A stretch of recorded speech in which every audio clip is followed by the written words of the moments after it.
Welcome back, guys. How you doing? So, we've got the back fender done.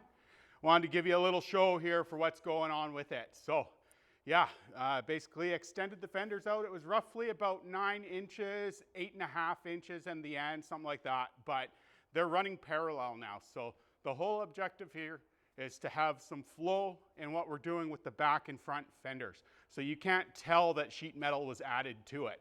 A lot of stuff I'm seeing around, nothing wrong with it, but you can tell that there's flat sheet metal going onto these things, that they've been tubbed out that way, and they've just got the impressions of that with it. So, you know, first thing what we did was good old plasma cutter here. I'm starting to get really into it, but cut up some strips. I think they were about 9 3/4 wide, ripped those up, cut them up into place, and then got our fender in place on the car.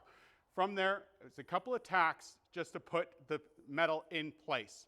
So what I did was I took a butt weld all the way down the top of this, kind of tried to find the crown of what the existing fender was and match it to it. So welding it went really well, just sitting there putting tacks down, tack, tack, tack, watching my heat, and couldn't be phased on it really, you know, it's just putting down tacks, no warping, and there we are onto the grinder. So fast forward through all that, there was the back edge of the fender here. So the part that actually mounts to the truck box, we had to make that too. So in a perfect world, if I had a shrinker and stretcher, I would be using that and creating my lip that way. But the way we did this was, again, plasma cutter. I put the fender onto the ground, laid it on top of some cardboard, scribed off my marks, and created a template from there. Made that out of a little thicker gauge than what we did on the 20 for the top and face of what we see of the sheet metal. And everything turned out great with that too. So that was just tacking, double welding my seams. So one along the outside and then one on the inside too. And just making sure there's really good penetration in there, because that's obviously a weakness in this at a 90-degree corner where it's mounting to the car. So everything ended up flowing out really straight on that. Runs nicely down the side of the box, but more importantly, I'm always thinking about the flow of this thing, right? So we ended up putting this through the English wheel that we got here too, or that I got here too. And the English wheel, it went pretty well. Now, I want to explain just what I was going for and why I was going for it. So if you take a look at the front of the fender here, you'll notice on it that there's quite the round peak happening on this. So this is all rounded. Now, as well as that, we've still got this round coming into place. So you can see what I'm saying, that if this was just a straight sheet piece of metal straight in, you'd be having all this beautifulness happening, but then it wouldn't be like that at the back. So you'd be like, what happened here? So the whole thing is flow, flow, flow. Let's keep some flow going. So you can see here through the English wheel what I did. So this is all nice and round now. So instead of this just being straight, it completely convexes all the way down. It's got that convex happening. So of course this isn't going to be a, you know, polished metal car. It's going to get a bit of fill. It's going to be painted, all that. So we're more than within spec here. I'm not even going to be really putting Bondo or anything on this because the English wheel did such a nice job on it. We can move the fender over to here, and you can get a little better idea for what I'm talking about. So, now see how this line, it's right there in the car. So these are both matching. When you see the car go by again, it's just going to flow. You're not going to be able to tell that we did this. So it's very subtle, but it makes the difference in it. You can see here, again, the round convex here at the front. And you can just see how simple it is, but it's the same.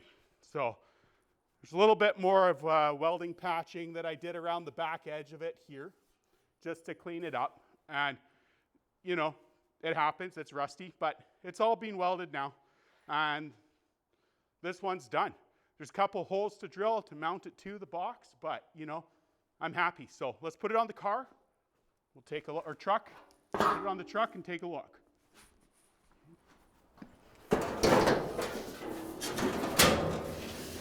So I got my scribe line there of where we were. This is going to tuck just a little bit like that once we're bolted in place. So, but that's pretty close to where we are.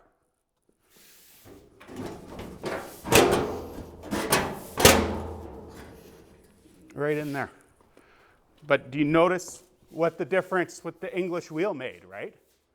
It's really got a nice convex going on now, all the way to the back. It just has the gracefulness of what I'm envisioning here. So the transition from the back fender to the front fender now, it's just there. And, you know, it's got the flow. Like, this is what I'm all about. It's just having the flow. So, again, you got this dip here, or the roundness, and then just more roundness right here. Follows it right out. Still have to decide the length of the box.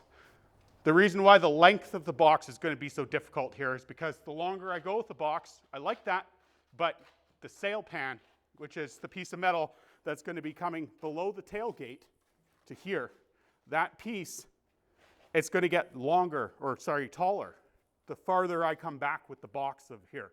So I want to have this in relation to the tailgate, and if it's an 8 inches wide, it's just too big, you know, way too big. But all in all, there we go, that's touching there.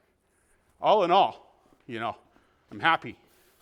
I'm happy. So it's just basically going to be repeat what we've done and do that for the other side. And another step gone. So really tailgate is coming up, and then we're on to body work, at least with the fenders and the cab, and you know, it's just a milestone getting there, and happy. So right on. Cool. So hope you are getting kind of the idea here with the flow and just the gracefulness. I'm trying to respect the Terraplane name here, because what they did back then, Art Deco for cars, this is one of those cars.